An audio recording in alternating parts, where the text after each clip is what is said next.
Then they've worked this thing on us where we can't work together, won't work together.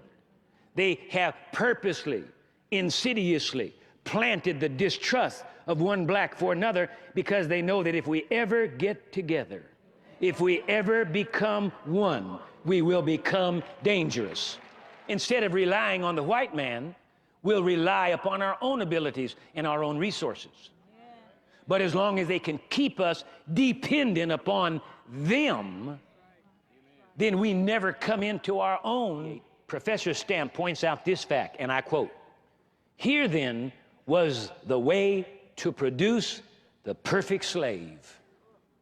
Accustom him to rigid discipline, demand from him unconditional submission, impress upon him his innate inferiority, develop in him a paralyzing fear of white men, train him to adopt the master's code of good behavior, and instill in him a sense of complete dependence." Many of us, we won't even accept anything from another black man until the white man has given his approval. We have been the most loyal people to this nation than any of the immigrants that ever came here. We have fought in every one of America's war and then got treated like dogs after it.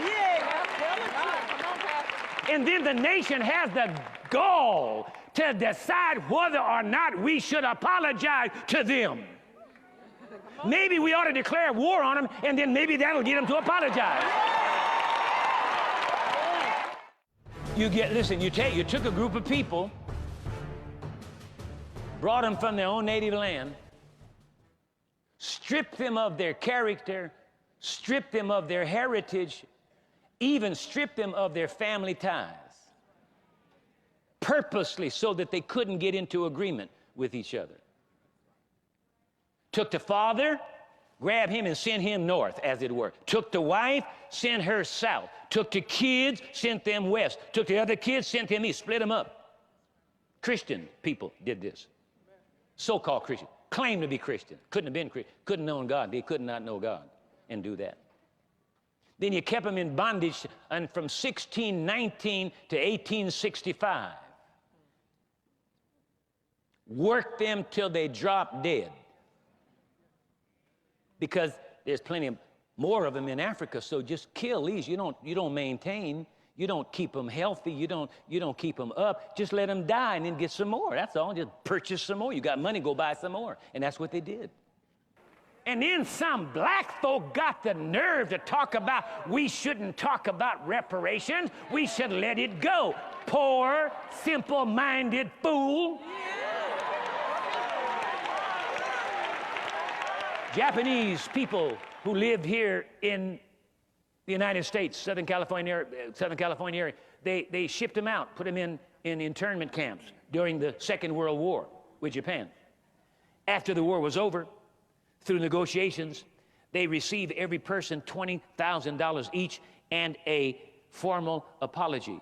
And our government, our nation, is wondering whether or not they're deciding whether or not they should apologize for enslaving blacks in America. Now think about this. Now this is what I'm talking about. See, this nation is wrong. I'm sorry. This nation is wrong. Now watch this. Listen, here's why they're wrong. Here's why they're wrong. They won't even apologize to the best citizens that they've ever had. Now listen. It wasn't black Africans from Nigeria that flew over Pearl Harbor on December the 7th and declared war on the United States of America.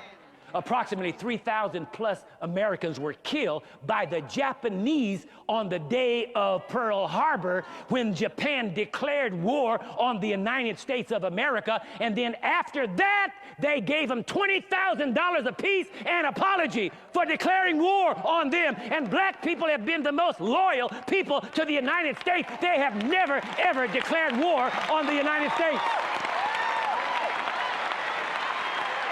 Never.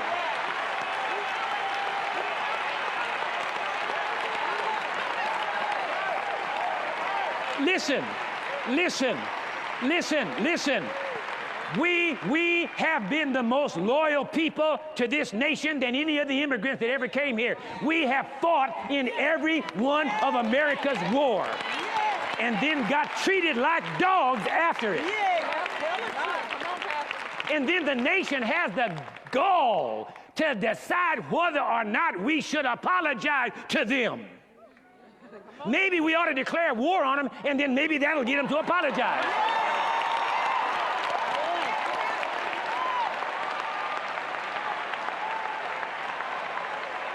I mean, right is right, doggone it. Right is right. That's just downright criminal. That's just downright criminal. We have fought in every single war. We have been butchered and destroyed and shot up and come back to this country and couldn't even get a job. Just because we were black. And you say you're going to decide whether you apologize? In God we trust. What God?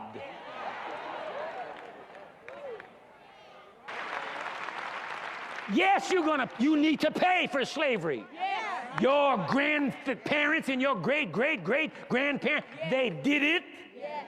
And you ought to pay. Right. Just like you paying for everything else that your great-great-grandparents did. Come on. Yeah. All the contracts and legal paraphernalia that they did with other nations and countries has bound the United States by certain limitations. You have inherited that. How come you don't squawk about that? Yeah.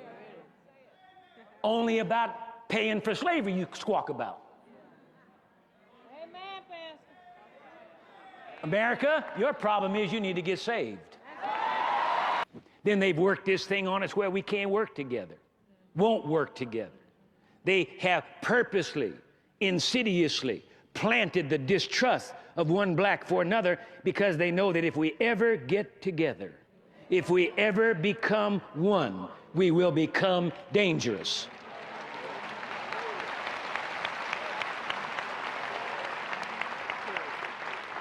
Dangerous in the sense that we will begin to take charge of our own destiny.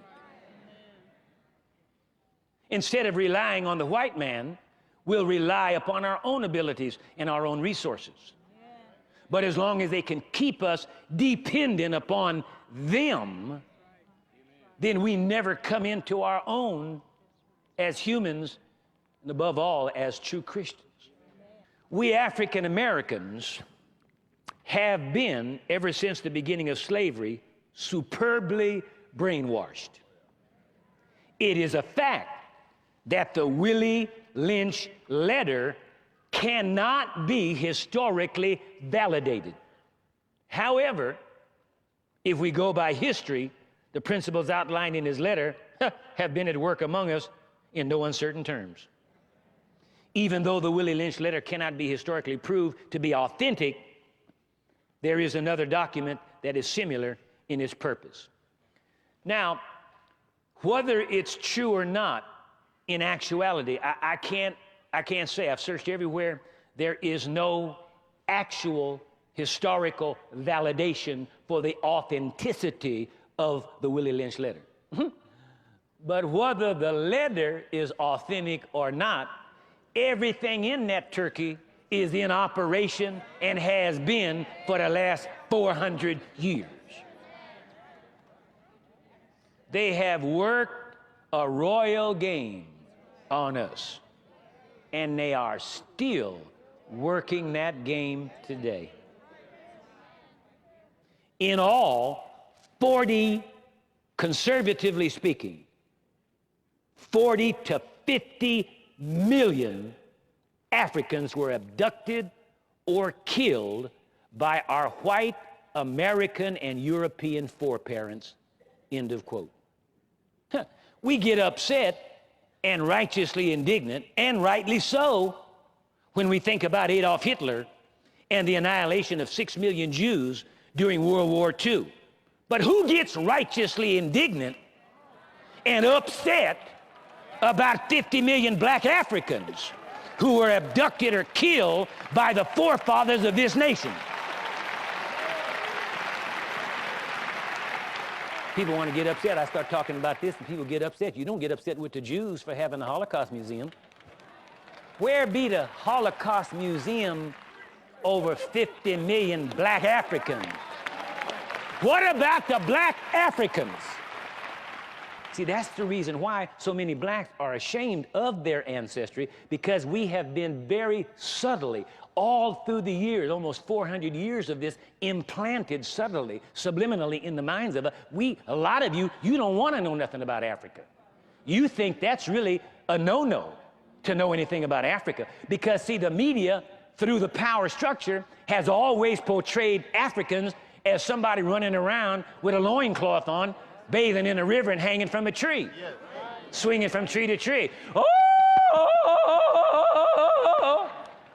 Tarzan and the apes. And so we've been ashamed. See? You might as well fess up. Don't sit there looking at me like that. The reason I know this is because I used to be one of them.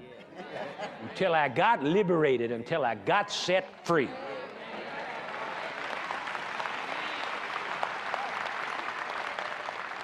Now I know I'm black, and I'm proud of it.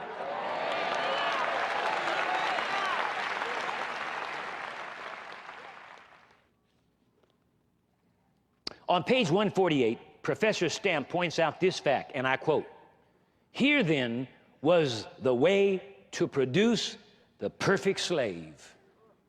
Accustom him to rigid discipline, demand from him unconditional submission, impress upon him his innate inferiority, develop in him a paralyzing fear of white men, train him to adopt the master's code of good behavior, and instill in him a sense of complete dependence." They worked a game on us. You know it's the truth. It's pitiful. Many of us, we won't even accept anything from another black man until the white man has given his approval. See, that's where the problem, that's how it's got to stop. And you white folks know it. That you have relatives and friends and loved ones that talk us down and talk about black folk like they got tail, and you just smile and cheese it up, and you don't say anything about it. You wouldn't do it because you don't feel that way, but you don't say anything to your loved ones that do. So they feel that they have a license to continue to do it. The thing has to stop.